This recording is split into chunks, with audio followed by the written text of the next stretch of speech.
So I think perhaps the time is right for us to talk about the two kinds of people. When I look at the human species, it seems to me that the species itself is not homogeneous. I see very clearly that there seem to be two very different kinds of people. It seems to me that the majority of human individuals see the world as a collection of discrete objects that have been created in time and space and that will come to an end in time and space as well.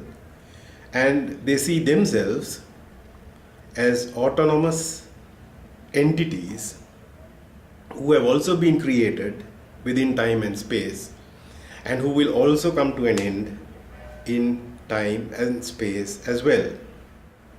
On the other hand, I also see a small minority of human individuals who see the world as an ongoing process that has neither beginning nor end, and who see themselves as being amongst a myriad perceptual mechanisms that have been generated by this process in order to perceive the possible pathways of its own becoming.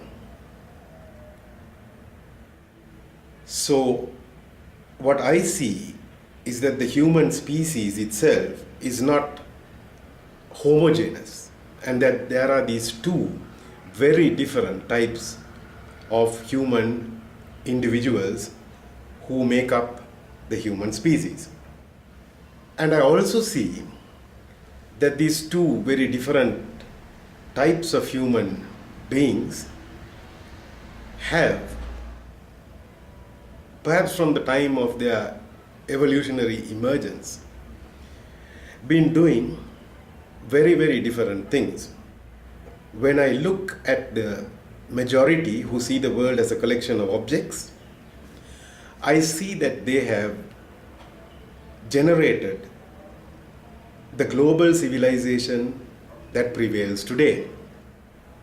When I look at the global civilization that has been generated by this majority, I see that this global civilization appears to have an objective that is the consumption of the environment within which the human species finds itself at as fast a rate as possible. On the other hand, I see that this minority has been engaged in inquiring into the nature of the world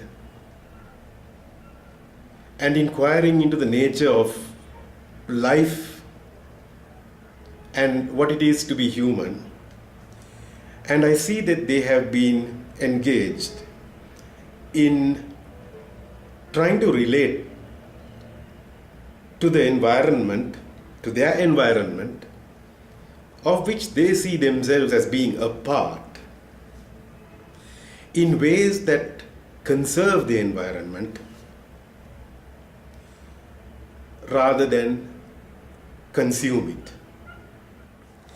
If we look at the global civilization that has been generated by this majority that sees the world as a collection of discrete objects, we see that this civilization is very resource intensive.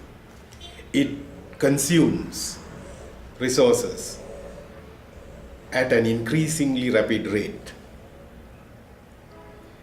And this in itself is becoming a problem because resources are limited. But far more important than the fact that these resources are limited is that in consuming these resources, this global civilization transforms the substance of Earth into other substances that the human species uses.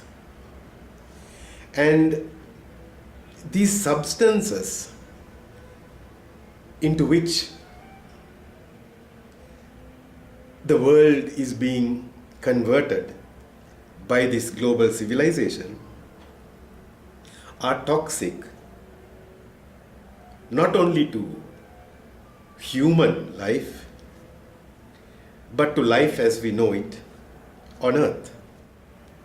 Some of these toxins have very far-reaching consequences. What challenges us the most is the large quantity of carbon that this global civilization continues to liberate into the atmosphere. To make the situation a little more clear,